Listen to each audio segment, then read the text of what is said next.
Hello, everyone. Welcome to an episode of the Midnight Monster Corner Horror Podcast. I'm your host, as always, Corey, and today I've got my co-host with us. This is Mr. Frosty. What's up, everybody?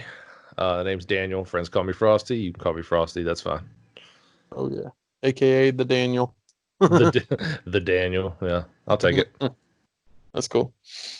Um, so yeah, this is our pilot episode, and we're just going to be, talking about horror movies and the love for horror and some of the new stuff. We're also going to do overviews on what we've gotten throughout the week and what we've watched throughout the week, and then we'll do an ultimate review on a film, or at least we'll try to do that. Correct? Yeah, definitely. Um, which we might change it up a bit. Like I said, this is our pilot episode, so things might come out a little different. Yeah, you want to elaborate on that? Yeah. So, me and you have been talking about this for a while, wanting to kick this off. Get this off the ground and going. We actually recorded some stuff a while back, and it just never got posted. And it was kind of like, I guess, a test run, if you will. But so yeah, like me and Corey both, we enjoy horror movies. We enjoy movies in general. I know you'll probably hear me talk a lot about non-horror movies from time to time on the show, like I will actually be doing today, because I got my chance to, I had a chance to watch a new one that I hadn't seen, a 1990 alleged Jackie Chan movie. uh, so but yeah, I mean, I've been a big fan of cinema my whole life. You know what I mean? I grew up watching, when I was a kid, watching Tales from the Crypt with my dad. You know what I mean? Dabbling into like the Puppet Master, for instance. You know, like things that I was really too young to understand, but it still like intrigued me. You know what I mean? Even as a kid watching it, it scared the hell out of me, sure, but I loved it. The adrenaline of watching a horror movie that young, always got to me. So I fell in love with the genre, the horror genre. There's just something about it. So, and now Yeah. you're a big avid collector, uh, Yeah. big fan of horror cinema, and Yeah. Oh, yeah. I've been collecting for going on 10 years now. And it's just kind of something that's been a part of my life at this point. I was introduced to it at a really young age as well, and I think my first film that I watched, I think I was probably about 5 years old. Um, and obviously it scared the shit out of me, but ultimately it got me in love with the genre, and it always intrigued me. And it always just something about it's very nostalgic for me. Like I said, I watched several films growing up, and each of them kind of has a small story to tell. There's some in my collection that I ultimately have strong feelings for, as far as having in my collection, because I've got some stories to back those. Um, and then other ones are just fun to have, and ultimately, for some reason, for me, a horror film you can just sit down, relax, and have a good time with. And whether or not it's a crummy film, you can still laugh at it and feel good about it afterwards. yeah, there's nothing quite like getting together with some friends and putting in a good solid horror movie. You know, like you said, even if it's bad, you can just laugh at it, and it always brings a smile to your face later when you see it out in the wild. I would say in a video store, but those don't exist anymore. But when you're out in the flea market or Walmart or something, or any retail store, and you see it out in the wild, it just kind of brings a smile to your face. Like, yeah, I watched that movie. It was terrible, but I loved it because I had such a good time with it. Yeah, yeah, and I still to this day I do that, because I'll sit down and I'll watch a film, and it'll be, again, yeah, you get that sense of, well, I watched it with this buddy, on this particular day, and we ended up watching several others, and it's just fun to watch. We even talked about it. So if you don't know who I am, I've been posting videos throughout the past 2 months on the YouTube channel, the Midnight Monster Corner, and but yeah, I talked recently about it on the latest video, but I actually had like Texas Chainsaw playing, in the background while I had a couple buddies over here, and we weren't even paying attention to the movie. It was just playing in the background for people to stop by going, and that's really messed up. So that's always fun for me. Yeah, it's always that shock factor, it's always there in the background. Especially if it's a movie you've never seen, you know what I mean, and you're just kind of playing it in the background, to pass time, and you get to that scene where you're like, what is going on? So I think that's a lot of the appeal in horror movies too. You're like, I've got to watch this now. Um, I know you have a couple of movies in your collection that I'd never heard of, and you're like, hey, you've got to watch this. It's terrible, and so that's the shock factor in horror movies is always it's all it's what drives us to the genre, right? Like we might watch dramas for a good solid, based on a true story kind of movie. We watch comedies to laugh, of course. Horror is very complex. I feel like, because I feel like there's so much more to it, and it can really range. And the movie we'll actually be talking about today, which is kind of such a random movie to be talking about, because we did have a couple movies under our belt, which we will be talking about in later episodes. But this one just kind of, we watched it, and it is a very complex film for as silly as it is and off the wall. But it's Yeah. definitely an interesting one. But we'll get into that later. Yeah.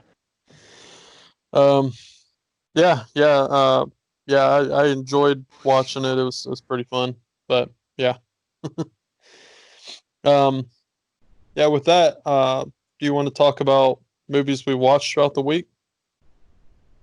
Yeah. So me and you, I guess we'll do a quick shout out to Eric at Scratch and Spin. Me and you had the opportunity to go over there last weekend, because since the COVID-19 thing is kind of, I wouldn't say it's not completely gone, but it's kind of slowing down. At least where we're at, it's slowing down, and businesses are Yeah. starting to open up. Whether the government's allowing them or not. But Yeah. I think. Yeah. we need to make money, so we're opening up. And so shout out to Eric Scratch and Spin. Any local listeners who are listening now, go check him out. He's right across Estos in West Columbia, Casey. Awesome store. They have a ton of stuff in there, comics, retro games, but they also have wall to wall movies. And the thing about Eric's is you might not necessarily go there for quantity, but you go there for quality, because he's got a Definitely. ton of hard to find movies, and a couple of which you found in the wild. Yeah. Why don't you tell us about that? Yeah, so I actually got surprised. So yeah, like Frosty said, Eric is he's kind of a local shop guy. He's really awesome. We had a couple places that we could go to, but they seem to start closing down. But I don't believe Eric's is ever going to close down. And again, we are in South Carolina, and that's Scratch and Spin. But with that, we were actually walking around, and there's a couple titles that I've actually been looking for. But there again, you go to, like I said, you go there for more quality than quantity, if anything. And I actually seen a Vinegar Syndrome Blu-ray sitting there, which I thought was awesome. And it was The Bees. So just picked that one up recently, and I'm looking forward to watching that one. I haven't watched it yet, but so Spoiler, now it's about killer bees. yeah. The next one is a Severin film, and it's Jess Franco's Devil Hunter. And again, I don't know anything about it, but I love Jess Franco's stuff. I've got a couple of his stuff, and I can't wait to watch this one either. And then the last one, I seen the little sticker on it. It said including special Joe Bob Briggs comedy commentary, so I had to look at it. And it was actually a Shriek show called Warlock Moon. And I've never heard of that one, but I'm trying to beef up my Shriek show collection right now. So, but I mean, when do you ever find a Vinegar Syndrome and a Severin in the wild? You just don't. That's unheard of, especially in the horror community. I will make this point too. Since we've been hanging out and you've been showing me your collection, it's really got me thinking about because and I'll be talking about this here in a little bit, but I'm a big martial arts movie cinema guy. Whether it's old kung fu, whether it's like 90s Jet Li, Jackie Chan, like I love it all. And some of that stuff's really hard to find. Like I was looking for a copy of Who Am I on DVD, Jackie Chan movie, and I Mm. remember I owned it on VHS, and you could find it everywhere. And it got a brief DVD release. And I always thought it was one of those movies you could just find anywhere. I mean, you really can't. Like, you go on Amazon, I could not find a copy anywhere. They did re-release it on Blu-ray, but I hear the Blu-ray version is trash. I don't know how you messed that up. But I finally found a copy at Scratch and Spin, $10 in great condition in DVD. So I was really happy about that one because I had been looking for that one for a long time. Probably has like one of the coolest rooftop fight scenes in any movie. So maybe next to the first Turtles movie when they fought Shredder. Oh, that's cool. But no, all seriously though, like it feels good to like find this hard to find movies in when you're out shopping in the wild. So and you really got to have an eye for it too to spot it. You know what I mean? So I was pretty happy about that. But my point is, like, you find in like Shriek Show release and Arrow releases and stuff, and that's awesome. I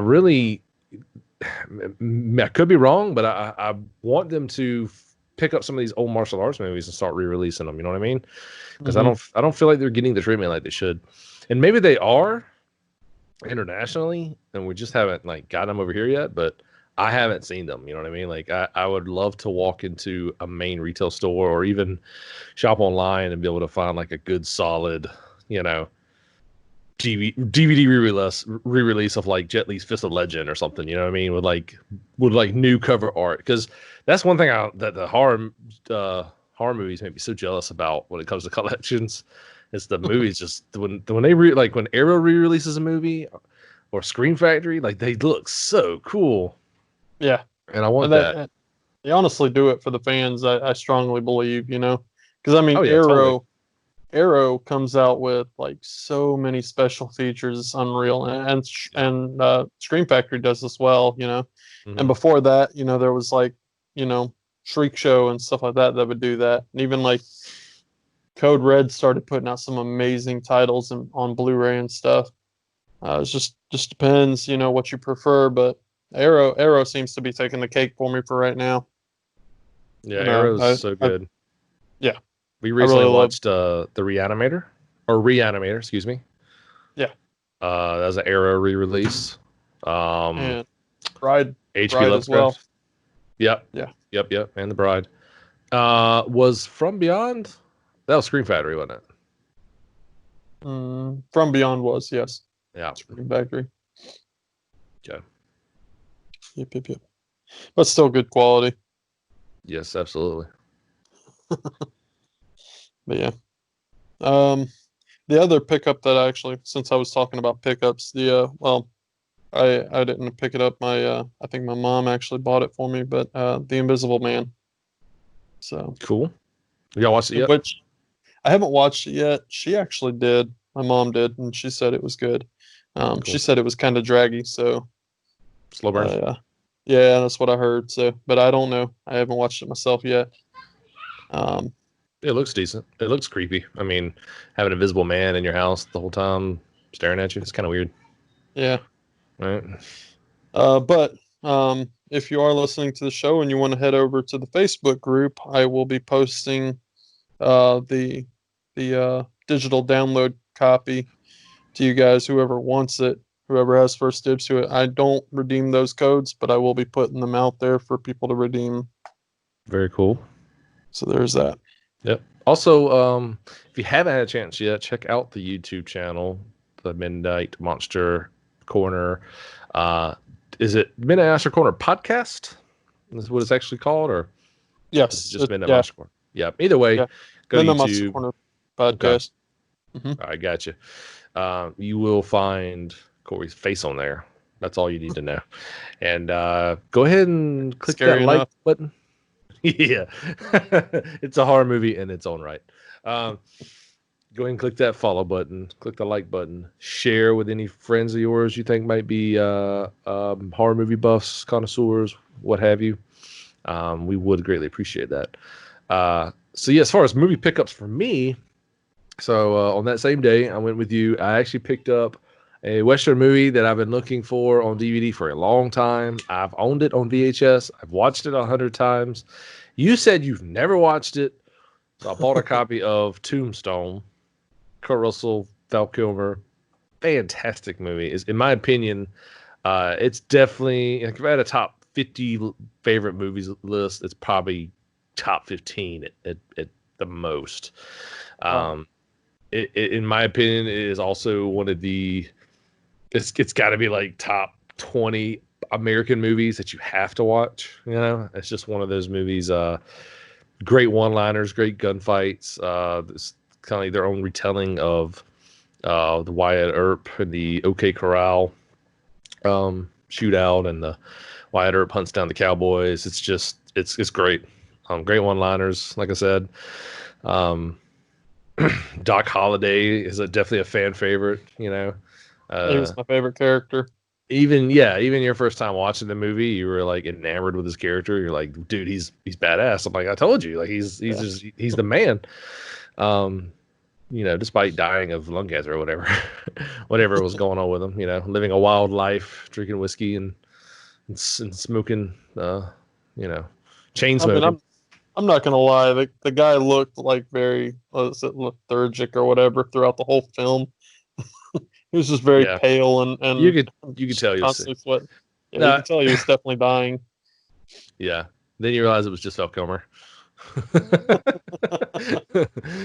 But no, yeah, great movie. Highly recommend it.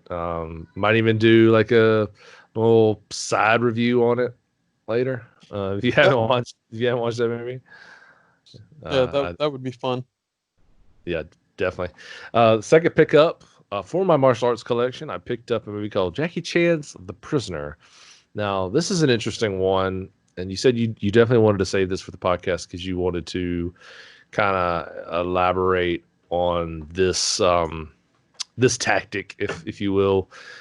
Something they do in movies, and I have noticed this, is they'll market the movie as being having the main character like a popular actor to sell it, Hmm. but it's that character's really not a main part of the movie. And Yeah. this movie does that 100% because they label it Jackie Chan's The Prisoner. Front cover, it's got Jackie Chan in prison clothes. You look at the back, it's got a couple fight scenes with Jackie Chan. Movie also stars Sammo Hung and a couple other actors, I'm sure, that were in a ton of Jackie Chan movies. Yeah, Andy Lau. He actually goes by the name of Lau in the movie. So yeah, I mean, the storyline wise, it was decent. It was kind of all over the place. So the movie starts out, there's this character that's not Jackie Chan.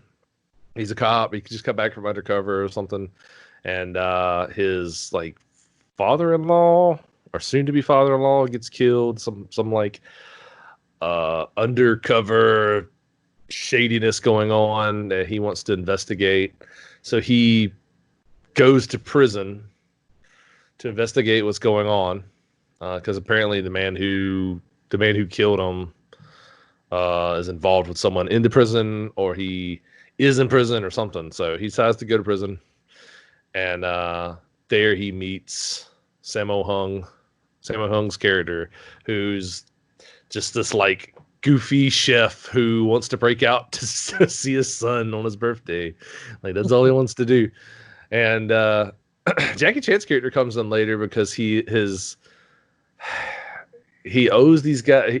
He's in this pool tournament and he's supposed to lose, but he wins, and so they come after him and he fights them. And in the process of him fighting him, his girlfriend gets stabbed. So then he's like, "Oh no, she needs a liver transplant in 24 hours, or she'll die." So he runs off. He's like, "I know where I can get the money."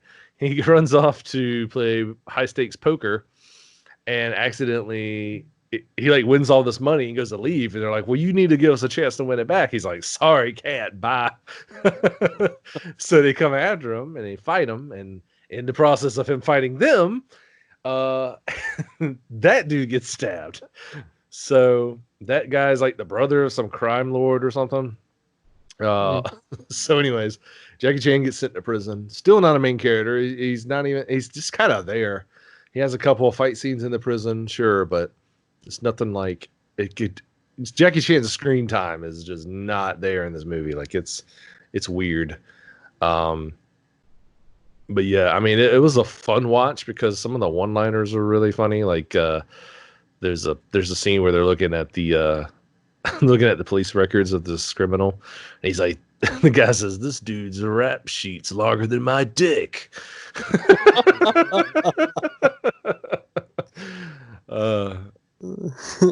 And then there's another line where the guy's like, "You're the kind of person who could fart and not have the shit to back it up."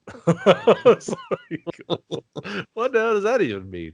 So it was a fun watch. I mean, it was all over the place, and then it had this like really crazy ending. I guess if you don't want it spoiled, skip ahead 2-3 minutes. But so then the main character, basically they fake his death, and then they put him in this mission with Jackie Chan, Sammo Hung, and like 2 other guys, and he realizes that, oh shit, this is the same thing that happened to the guy at the beginning of the movie. When he basically assassinated his father-in-law, ran into jump in the car to take off. The car blows up. So the guy was just like an expendable assassin. So then he realizes that's what they're doing to us. Quick, we need to run, get out of here. And as they're escaping to go to the plane, everyone but him gets shot, and they die right there on the tarmac, like by it looked like the Vietnam Army or something, like was chasing him. I don't know. It was a roller coaster, but it was it was enjoyable, I guess. It was just, I don't know. Like it seems like they wanted to make a Jackie Chan movie about him fighting in a prison, but then they were like, wait, no, let's go this direction with it. And so it's like they were filming 2 movies at the same time, and it was just all over the place. But it was I don't know. It had like, in the typical martial arts movie fashion, it had those scenes where they try to be serious, but you just can't help but laugh your ass off. Like Sammo Hung's character was always trying to escape prison. There's one scene where like he goes to run to the back seat of the police car to get something for the one of the guards, and then in his mind instantly he decides, I'm gonna jump in the driver's seat and haul ass to escape.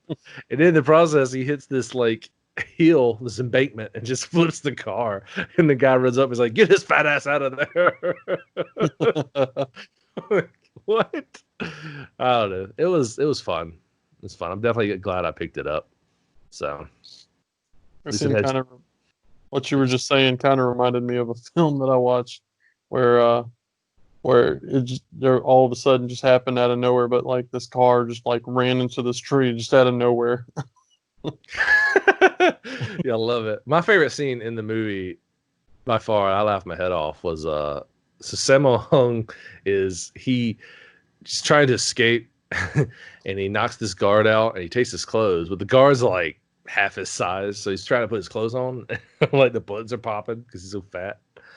And then he puts the shoes on. The shoes are really small, so his feet like are poking through the shoe. So then he's like sitting there trying to walk by this guard, and the guard's got a guard dog. It's like German Shepherd. And the guard asks him for a cigarette, and he's trying to like hide the fact that his feet are hanging out, and the dog keeps licking his toes.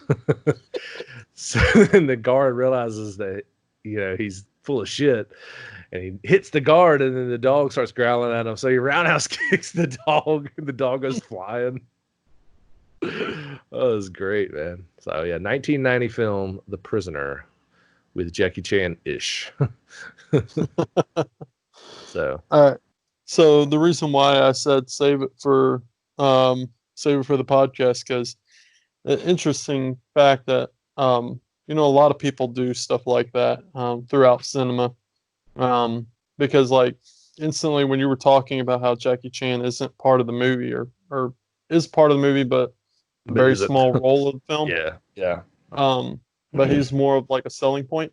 It kind of took my mind to John Carpenter's The Fog in a sense Mm, because it's got Jamie Lee Curtis in it, and she's such a big horror icon, and you're expecting, you know, her to be like the main character. She's really not the main character of the movie. You know, it's Adrienne Barbeau is the main character of the movie. So that's kind of a little tidbit there for you. yeah. Um, Well, when did that? I mean, that movie came out way after Halloween, obviously. what The The Fog? Fog, yeah. Yeah, came out in the So I don't know what exactly date, but yeah, it came out in the 80s. yeah. So what they did when they re-released the DVD, they were probably like, starring the original Scream Queen, Jamie Lee Curtis. Yeah, I So don't. everyone was like, I've never heard this movie. Awesome. And then Yeah. yeah.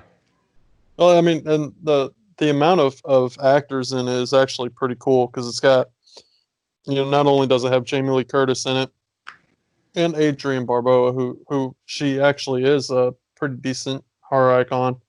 Um, but you also have Tom Adkins in it. You got Janet Leigh in it as well, which is Jamie Lee Curtis's mom. And she was also in Psycho as well. The infamous shower scene. That was Hmm. Jamie Lee Curtis's mom. That's Um, pretty cool. yeah. And then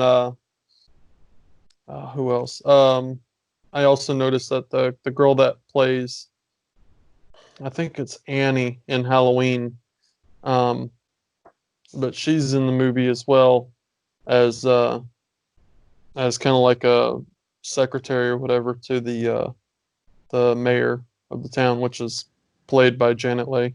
Anyways, I'm getting off subject, but but yeah, so the Janet Leigh, Jamie Lee Curtis, you would think that she was the main character of the film, but she really wasn't. So, and that kind of reminded me of that. So that's pretty cool.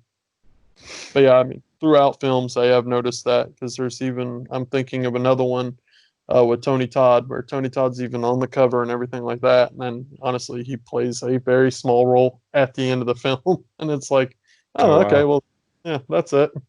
Yeah, that's the thing about the Prisoner, man. Jackie Chan didn't even show up until like 15 minutes into the movie. Wow. I was like, is Jackie Chan even in this movie, yo? And I got another movie like that. I think it's called like Tiger Claw or something. It was like, Yeah. I think somebody bought it for me. It was like in a bargain bin at Walmart or something. But it's got Jackie Chan on the front cover doing a jump kick. I'm like, oh, cool, old Jackie Chan movies. I don't think Jackie Chan's in the movie at all.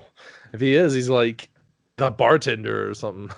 Like he don't have a role in this movie at all. I remember watching it. I was like, this is disappointing because I'm sitting there trying. I'm like, is that a young Jackie? No, it's not. And I was like pissed off because I got duped.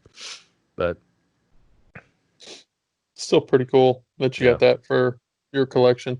And that's pretty cool that I'm kind of sparking an interest in you collecting, You obviously you're not collecting just horror movies, but yeah. you're Well, collecting other stuff that right. go ahead. I mean, I would have been collecting more. It's just I kind of got to a point where I was giving up because I couldn't find these movies anywhere. And I mean, it's going to come to a point eventually where even going to places like Scratch and Spin, it's going to be hard to, without, for lack of a better term, scratch that itch because, Yeah, you know, I'm going to eventually have to go online and try to find these movies, and God knows how much they're going to charge for them. exactly. And I've Or had oh go ahead. let's just say, I also run the risk of, you know, buying like a bootleg. There's also that. Yeah, yeah. And I've thought I've gotten duped like that before, but turns out it wasn't. I think I bought a movie one time where I couldn't find it in the wild, and I think it was Color Me Blood Red. I think that's the film I bought, but we bought it off of Amazon because you can't find a title like that in the wild.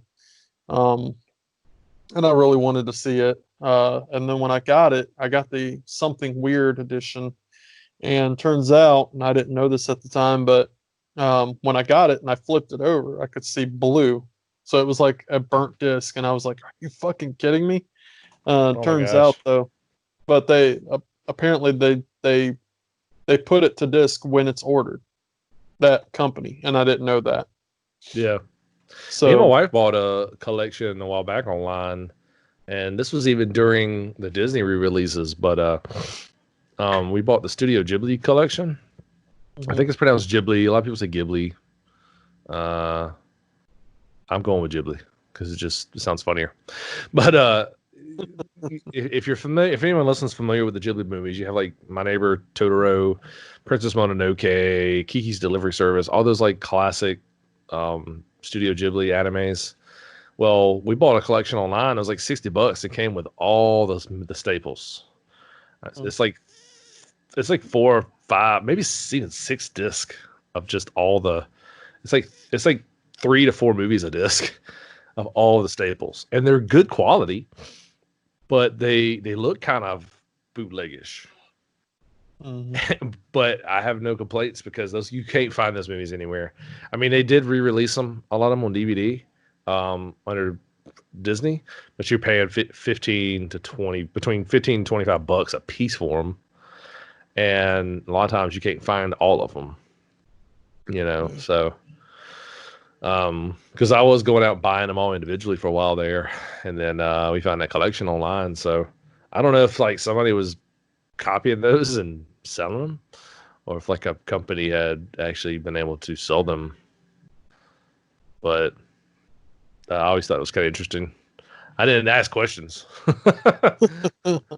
but but yeah, I definitely, if I'm gonna go online and buy martial arts movies, I definitely want them to be good quality. You know what I mean? Good quality Yeah. cases and worth sitting on the shelf. You know what I mean? Oh yeah, definitely. So, That's but I have a term that I call myself, and I always try and get the best edition I can get as far as for my collection. And that's I'm a case whore. I gotta have that one case that stands out, you know. yeah, right. So I always try and find the best edition I can. Um, 9 times out of ten, I'll try and find stuff more so in the wild than anything. It always kind of irks me a little bit to order something online, but like if I know that I can get it easily out in the wild, I'll probably try and just go ahead and order it online. Mm, But like for an instance, I was uh, hunting for a specific movie for about 5 years before I was able to obtain it, and that was the Rawhead Rex, the um, Artisan edition, the Pioneer edition. So it was nice. the DVD release, and that movie was very hard to come by. Out of print, doesn't look like it was ever getting a re-release or anything, or any kind of edition. It just seemed like the the rights to it just kind of fell off the face of the earth as soon as that company plummeted. So you just Yeah. couldn't find it anywhere. Oh man, Pioneer. Every time I hear Pioneer's name, I always think of the early days when I was in like late, mid to late middle school when I first got into Dragon Ball Z, because they were the ones releasing the movies and stuff on DVD. I remember borrowing, watching The World's Strongest, which is still probably one of my favorite DBZ movies.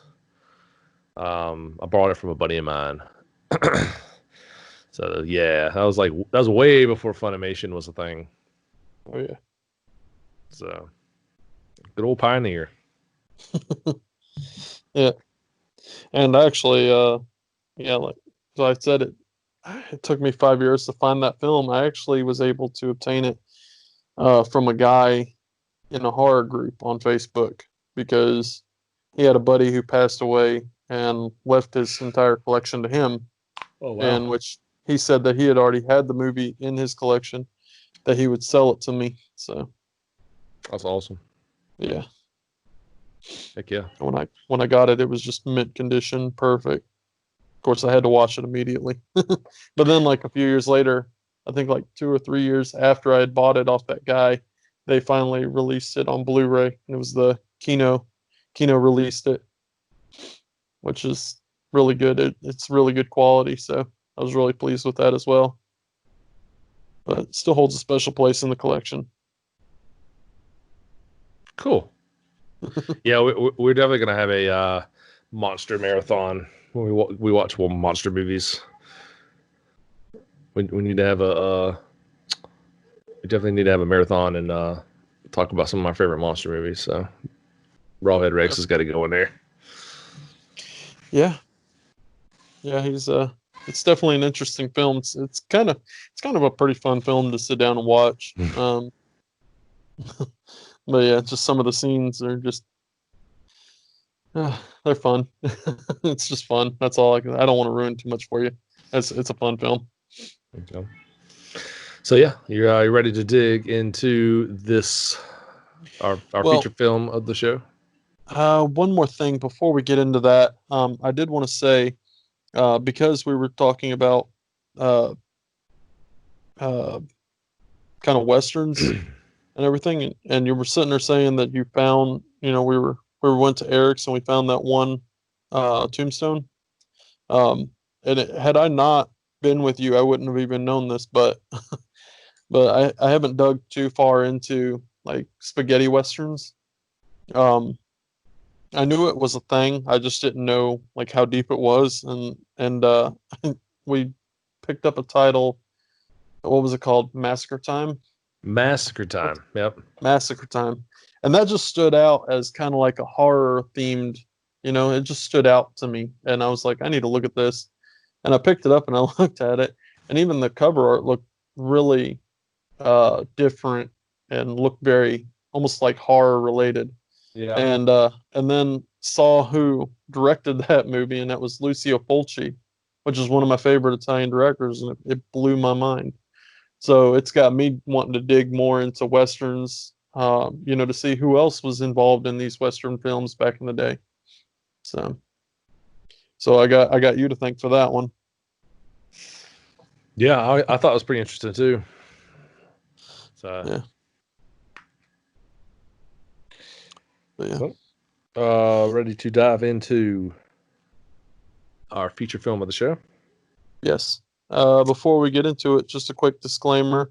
More than likely, this will have spoilers. So if you haven't seen this film, stop it right now and go check it out before you continue on with this review. With that, you want to tell the folks? Yeah. So another quick disclaimer: we are not stoners. Yeah.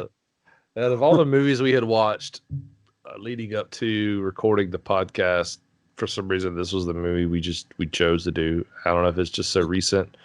I don't know if it was like the dichotomy between the characters or if it was just the weird flow of the movie. But I don't know. I enjoyed watching this movie with you.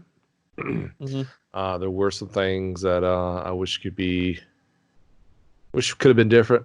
But yeah, we'll jump right into it. So our feature film of the show is Bong of the Living Dead. Yes, you heard that right. Bong of the Living Dead.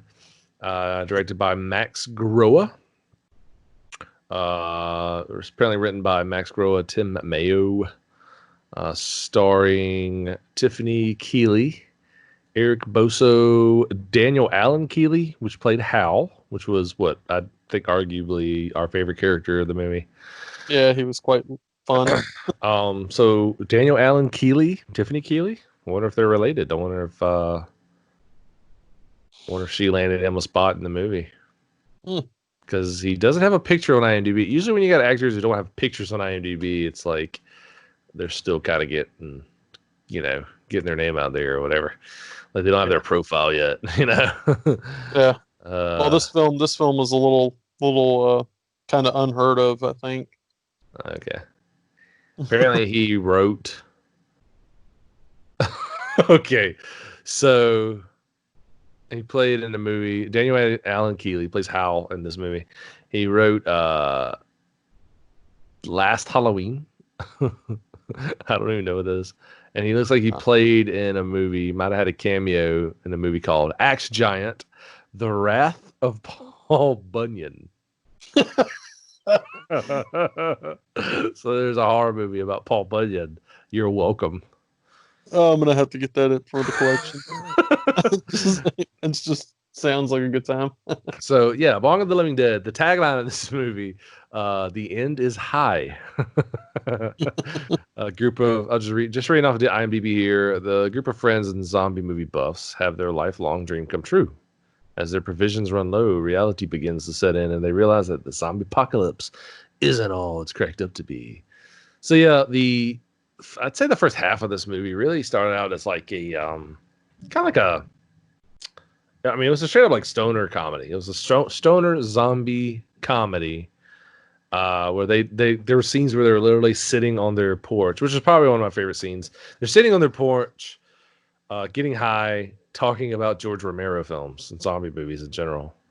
And Yeah, it the camera work in the movie was actually pretty decent. was Like really good actually. like some of the transitions and stuff in the movie, I think were pretty cool. Like the scene where they're on their porch smoking, like each scene would cut with like smoke coming over the screen as they were going to like another part of the conversation. Something I've seen before, sure, but it was just the way they did it. It was really neat. It was very smooth. There were scenes where like they would jump over to like a small news segment before they transitioned to a different scene. Definitely something I've seen before, yes, but it was just neat to see that. And you said you could not. I was gonna say in a low budget film. You said you could not find a budget on this film. Yeah, I couldn't. I looked on IMDb. I believe Rotten Tomatoes even had a quick review of the film on it. The only thing that I think I found was something for Indiegogo. So I think maybe it was crowdfunded potentially. Okay. But I honestly just could not find a budget. I couldn't even find a Wikipedia for this film. So that's why I said I think it's a little lesser known.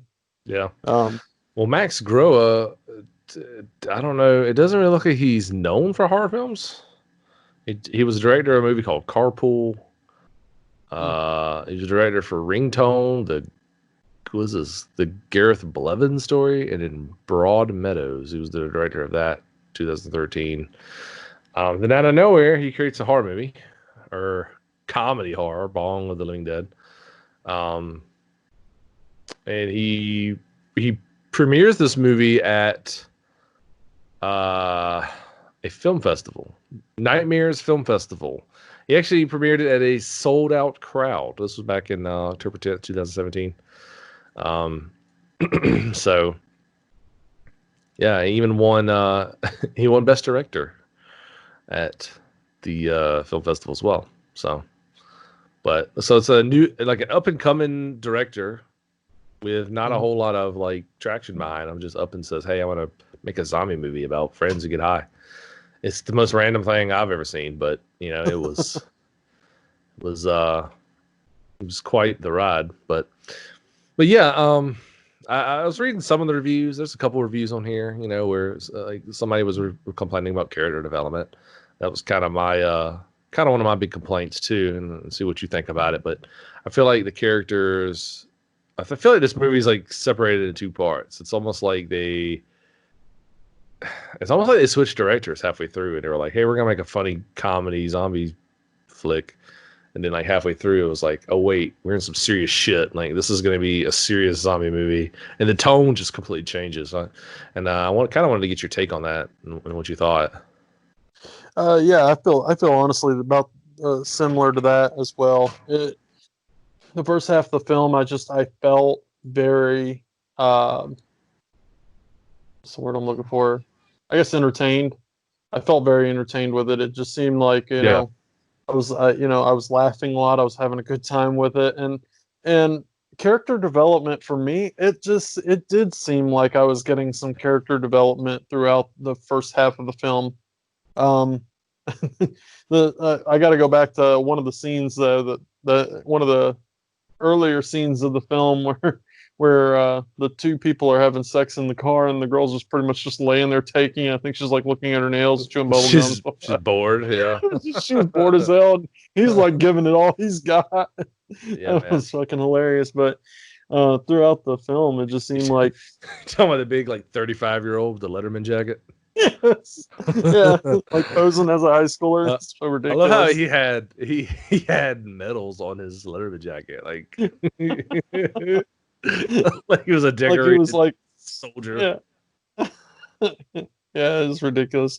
But in the beginning of the whole, or the first part of the film, the first half of the film, I should say, yeah, you get the feeling of character development, and I feel like I got that while watching the scenes where they were on the front porch.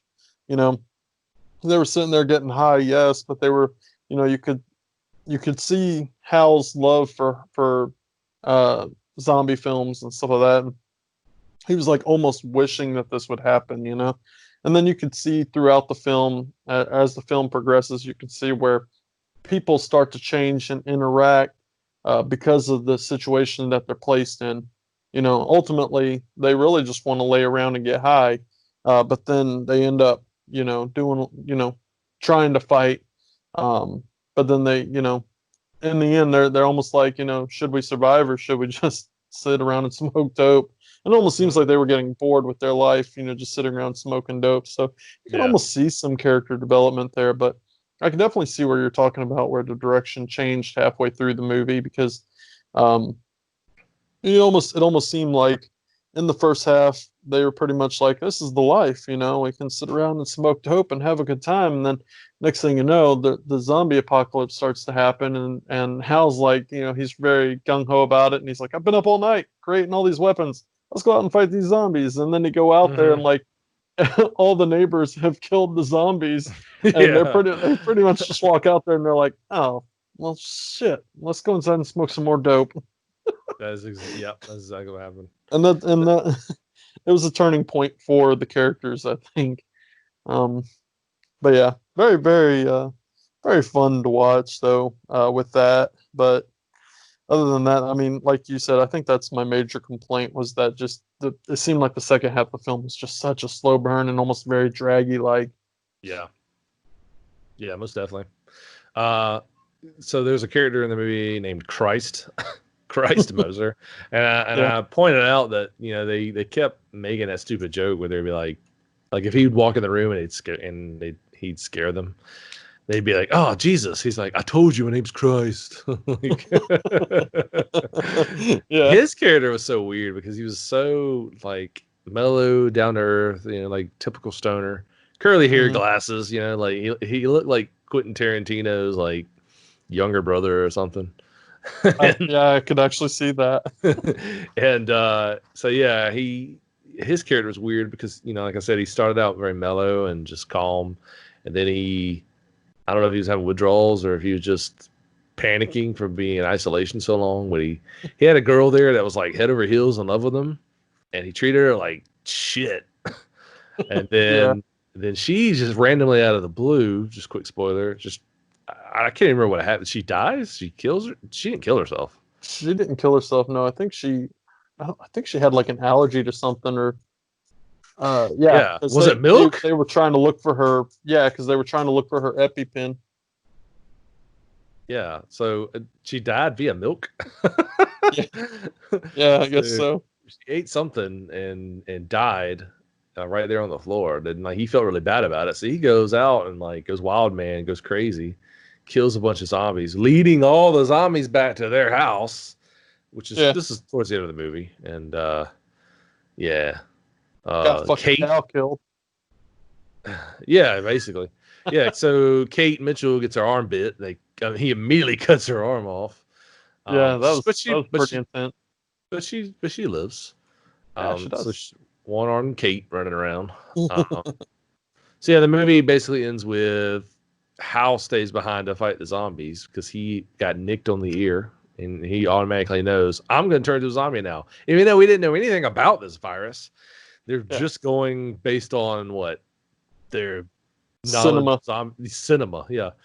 Oh, No, I got yeah. bit by zombies. So I'm automatically going to turn into a zombie. What if a real zombie apocalypse breaks out and that's not what happens? like, Yeah. like you don't get the virus from getting bit.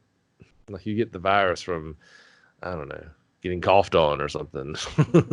What if it was an STD? That'd be fucking terrible. Yeah, like you don't know you have it until afterwards, and then you're both surprise, you're both zombies. Yeah.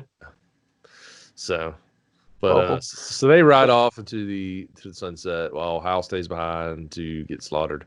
Now I will say that we don't technically see him die.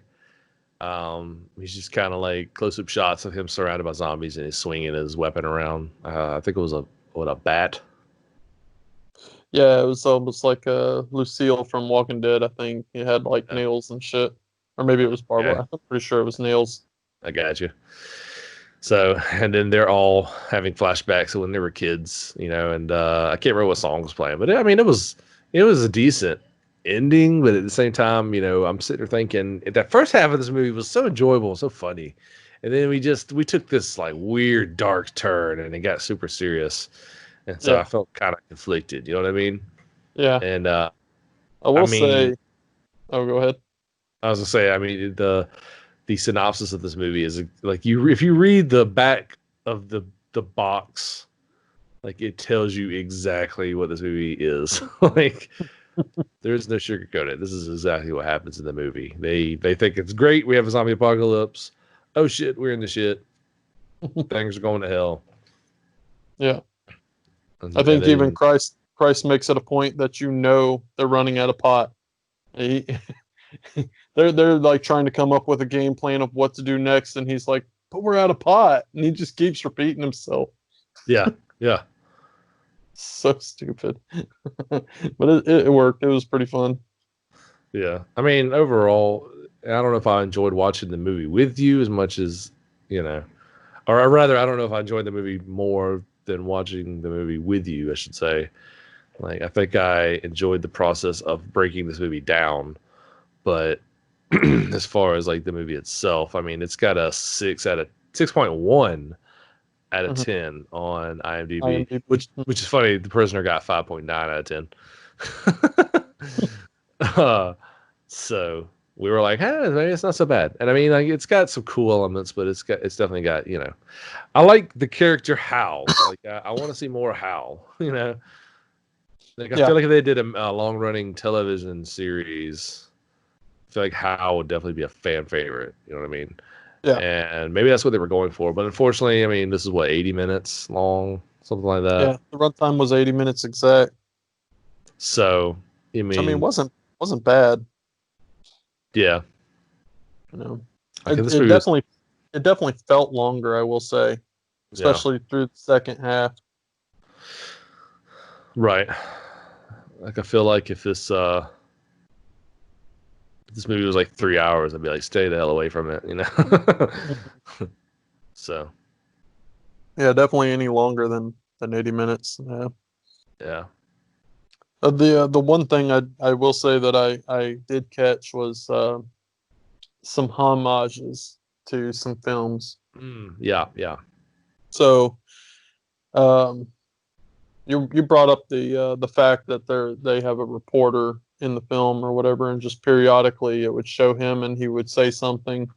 Um, there was like one of the news reports or whatever where he says the famous Ken Furry line from Dawn of the Dead, "When there's no more room in hell, the dead will walk the earth." yeah. That part was bullshit. You don't blatantly rip off such a classic line like that, man. Like I get it if you're paying homage, but this movie's like basically it was a crowdfunded movie. I mean, like Yeah, low budget. You know what I mean? Like independent yeah, film. It's your first horror movie. That I mean, according to IMDb, it is. It's your first horror movie. It's a zombie movie, and you're just going to come right out of the gate and quote lines from some of the best zombie movies in history. I don't know, man. yeah. And then I did notice another line was when Hal went to go uh, walk towards the zombies as his friends drove off. He said, "I kind of always wanted to see how the other side lives or something." And to me, that was almost a line from Land of the Dead, from uh, God, Leguizamo. What's his name? John Leguizamo. Is it John Leguizamo? Yep, John Leguizamo. Yeah. Yeah, he says that line in that film. So it almost seems like they got that line from that film as well. Hmm. Um, but overall, what did you think about the makeup? We haven't really talked about the makeup and the special effects and stuff. I didn't see a Uh, whole lot of CGI, so I think that yeah, practical effects is always the best. So yeah. I really thought the makeup was bad. That's not, I mean, we discussed that as we were watching it. Like the zombies just looked bad. Like they all looked bloated and they had like yellow pus. Like it looked like they just dabbed some yellow looking paint on the outlines of their face. It just looked bad. Like yeah, I don't know, man. They all kind of reminded me of the fat dude from Seven who died of gluttony. That's what they all reminded me of. They did just, I don't know, man. I've seen better. You know what I mean? yeah, And yeah, I definitely. mean that just kind of I think it goes into the fact that this was a very low budget movie. You know, I mean they didn't even have a whole lot of gore in the movie, despite it having a rated R.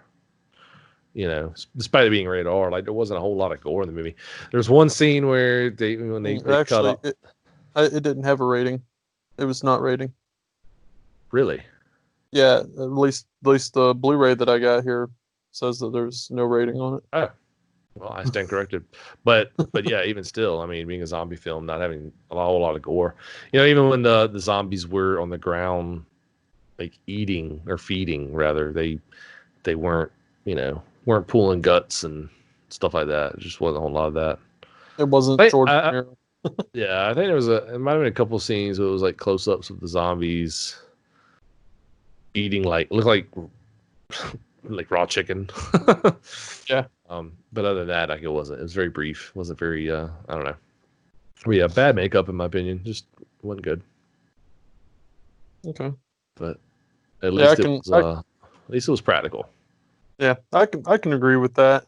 Um, yeah, like I said, I always have a soft spot for practical effects over CGI any day. Um, there was some graphics that I did like when they chopped off her arm kind of abruptly. That was pretty cool. Yeah. When Hal got his ear bit, that was pretty cool too, because he just almost looked like that rat from a cartoon, where he's like missing half his fucking ear. So, but it was pretty cool. Yeah. Um, but yeah, I mean, overall, I've seen a ton of shitty zombie films, especially shitty makeup and stuff. Um, but so by far, this isn't the worst I've seen. You kind of being somewhat new to the genre, or I guess lesser experienced to the genre. Haven't seen, so I'm actually introducing you to more of those films. But Yeah. I um, mean, a lot of the zombie films I've seen are like the staples that everyone talks about. You know, because I've always the thing I love about when I watch movies with you is you'll introduce me to movies that I might not have ever heard of because they're so underground. mhm. And a lot of those movies I just haven't seen. Like, doesn't mean I want to. Like, I definitely want to. Like, if Right. you got a bad movie for me, I'll watch it. Well, That's my jam. you know me, I'll introduce you to pretty much anything except a Serbian film. Oh God, That's terrible. I thought we weren't allowed to speak of its name. Oh, oops. It's like Voldemort, Shall not talk about this. the who shall not be named. But yeah, I'm actually looking at some screenshots now, and I just remember this scene. This scene pissed me off so much. So they're like, "What do we do? We need weapons. We got to get out of here." And then they remember, oh, the fire bombs that we haven't talked about until just now. So they go get this giant box of Molotov cocktails. I'm Yeah. like, hell yeah, we're gonna burn some zombies. He takes one out of the box and throws it. And the dude's standing there with a lighter, and he's like, "Dude, what'd You you do got a that lot. for? You gotta light it." He didn't light the Molotov, and so instead of trying it again, what do? They turn around and they go back inside. It's like all you did was just piss the zombies off. You just threw a bottle at a zombie. You didn't light the Molotov. I was like, "What are you doing? Why didn't you light it?" Like they didn't even try to light the other one. And then I thought about it. I was like, "Oh wait, the budget for this movie was trash. They didn't have the money for fire." Well, that you might strike a perfectly good conversation right there, because or a point to the conversation because in order to have pyrotechnics on the film and stuff, you might have to actually um, get special permits from wherever it is you're filming. So Mm. that might raise a good point there. So obviously, yeah, they didn't have a big budget, so obviously they're not going to have pyrotechnics.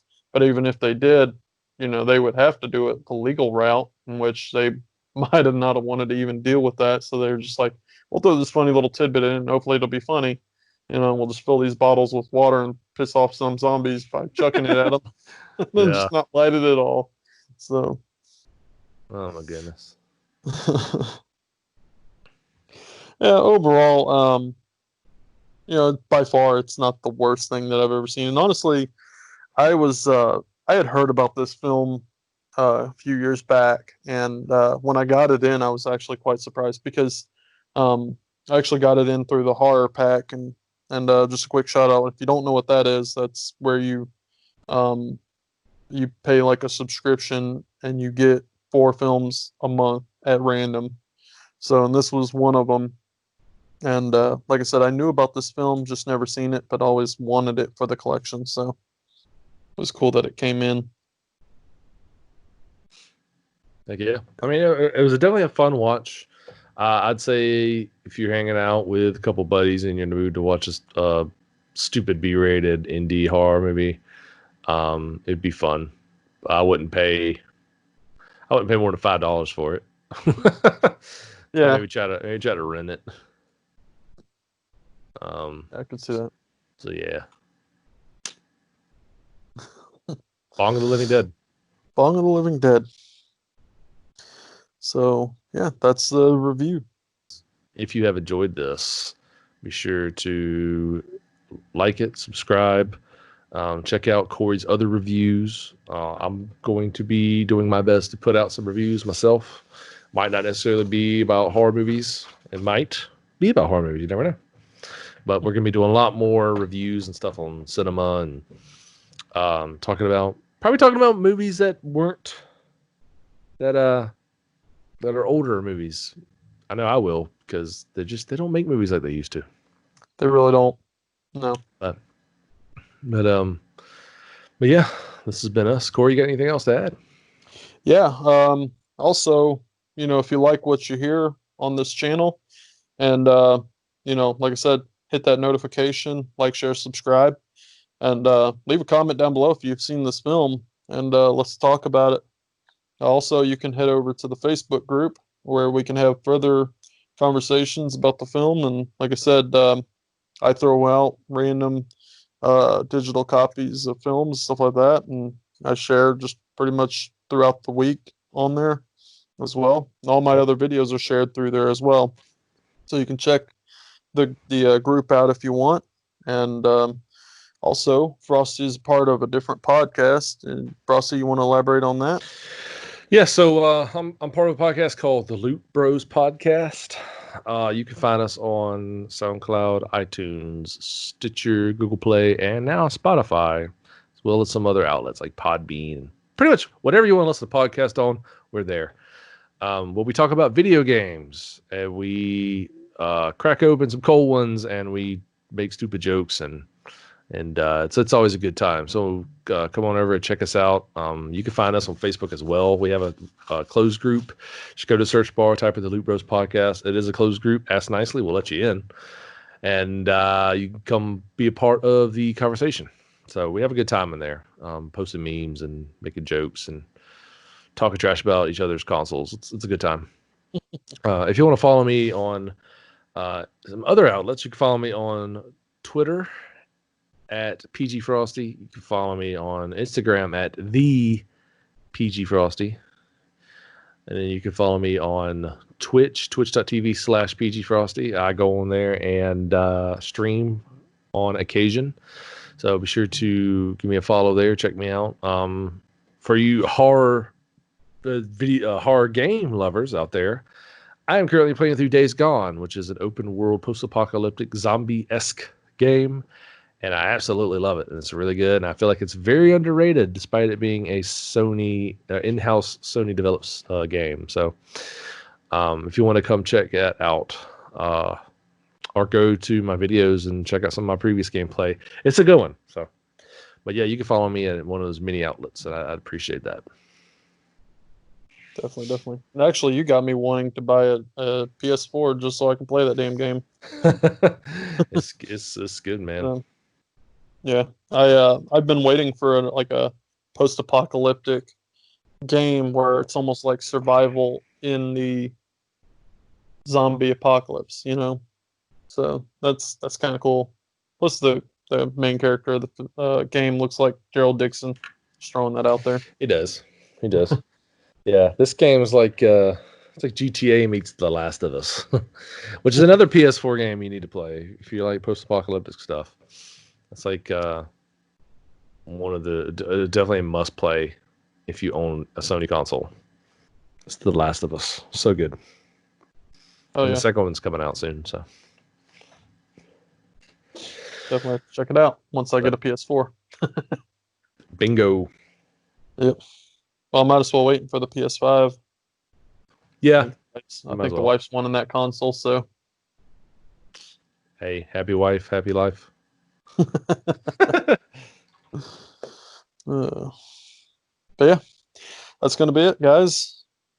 So thank you for listening. If you've stayed this long, and really appreciate it. And like I said, just keep us going. We're gonna try and keep videos going, or at least for now on YouTube, we're gonna try and keep the videos going or the audio video going for now. We might do videos later on, but yeah, that's gonna be it, guys. Later. Later.